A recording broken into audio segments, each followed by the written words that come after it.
Hello again, we're back here. Welcome back to my channel and welcome back to another vacation scrapbooking 12x12 layout.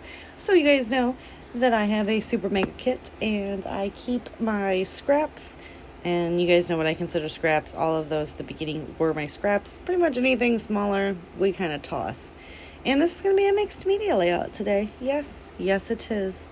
So that is all the items I'm going to use, and I'll go through all the names and of what it is later. I was thinking about doing both photos, but upon further review, they're the same. So one of them is going to go in my travel journal. I keep a small travel journal. Something that I picked up at Target a long time ago, and it's a canvas, and I decorated, and ever since 2018 trips, I have documented like what we did daily and threw in a couple pictures, and like that's where I put like the paraphernalia, like any business cards, receipts, or brochures that we happen to have. I put them in that book as well. So this will be the first one that Whitney shall enter into the book because it'll be the first trip that she went with us. So I'm going to quadruple mat my photo. First I'm going to use the green and white leaf, and then I'm going to use the yellow cardstock. Then I'm going to use the green cardstock, and then I'm going to use that yellow scrap right there, which is also from the Obed Marshall Buenos Dias collection, in case you guys wanted to know. I have no idea where that first sheet was from. So we're going to get that done, and sometimes I don't mat my photos, sometimes I seriously mat my photos. You know, it's really just how I feel at the moment. This right here that I'm cutting off, that is a scrap that will stay. That piece gets thrown away. The bigger piece, by the end of my vacation album, if it has not been used up, it will make its way to the recycling bin. That is just how I roll. I'm also seriously trying to use up this entire citrus piece of 12x12 pattern paper while I am scrapbooking the citrus farm that we were at, because I find using lemons and fruit very hard on layouts, so I'm making it work. So I'm going to basically put my picture there, and I'm going to take my pencil and I am just drawing an outline underneath of it so that once I start doing the mixed media, I can see, you know, I don't really want to waste the mixed media and put it all up underneath the picture.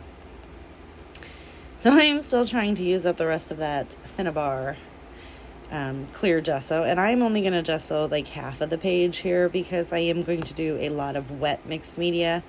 And even though this is a pretty thick piece of pattern paper, white cardstock on one side, you still want to make sure, because I want to splatter it around. So I am first going to take the Nuvo Mica Mist in Fresh Pear, and I'm going to spray it all over. Then I'm going to take the Dina Weekly Gloss Spray in Lime, and I'm going to spray it all over.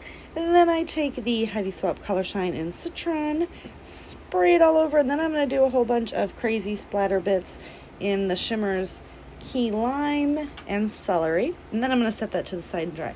Now, I did not want to wait for them to dry because I like the effect that it's giving, where it's pooling up and it's separating, and it just is like super fabulous when it's done.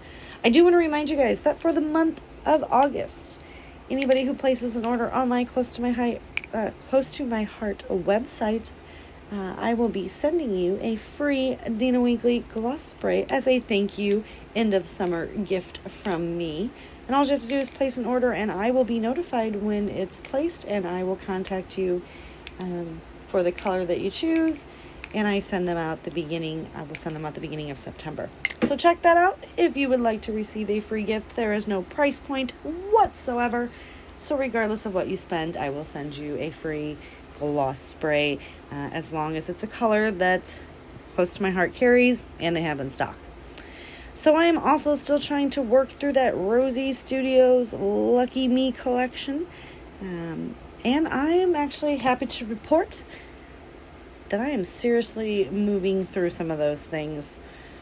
And I went ahead and I have my frame sitting out too, because I do like to put a frame on a layout. And I wish I did it more than I actually do. But, you know, also that fly I need to kill that fly, man.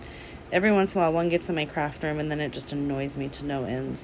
So I do go ahead and kind of cut the frame so that it is on both ends. And now we're going to create the fun photo clusters. But what I was saying is I'm happy to report that I've been really using packages, half-used packages, things that are in my stash that had had a couple things out of it.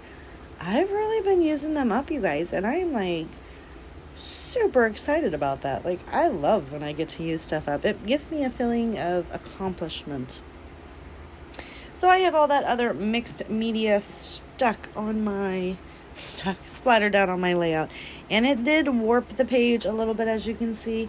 I am 100% okay with that. When it goes into the album, you guys, it will flatten back out because there's going to be so many other layouts in there, so it will look 100% fine. I am using my liquid glue. That is my fine liner bottle, and it just has the art glitter glue in it because there's so much mixed media and gesso that I want to make sure that it's sticking down to all that. I am just creating little clusters all the way around the picture. Little words here and there, just, trying to use some things up. I am even going to come in with these little clovers. We are both Irish, so it works. I mean, in my head it worked, right? So now what this picture is of, because some people tell me that they love the stories behind my pictures. We were at the citrus farm. We were super tired, and they had this crocagator, which you guys know my story about the crocagator, because I never know if it's an alligator or a crocodile. So I'll just make up my own words, and crocagator, and I covered both of them. So I made him take a picture with me in front of the crocagator statue. And I don't think it was a statue. I think it was a stuffed crocagator, you guys. But, I mean, it was pretty much as tall as me, so that's creepy, if you really think about it. I don't swim in anything other than a pool in Florida and the ocean, but there's more than crocogators in the ocean, right? So I do come in with a whole bunch of these little hearts in the different pink colors because I do want to bring some pink in and out through the layout because I do have some in there just as an added color. So this video is quickly coming to an end. I will have all my affiliate links down below, close to my heart. Brutus Monroe, Confessions of a Paper Addict, and Glassboard Studio. I will have a code for the Glassboard Studio if you want to pick up one of these fabulous glass mixed media mats. Rebecca20 for 20% off anything in their store. There is also now Nuvo drops. I love Nuvo drops, and I forget to use them. So I am using the Glow Drops in Neon Apple Sour, so they glow in the dark, which is awesome. And I'm using the Jewel Drops in Key Lime. So Key Lime was like the theme of this layout, and I just go ahead and splat those all around the page, trying to mimic the splatters, and that is going to do it for my layout. So here are some close-ups. I will see you guys tomorrow with another video. Bye.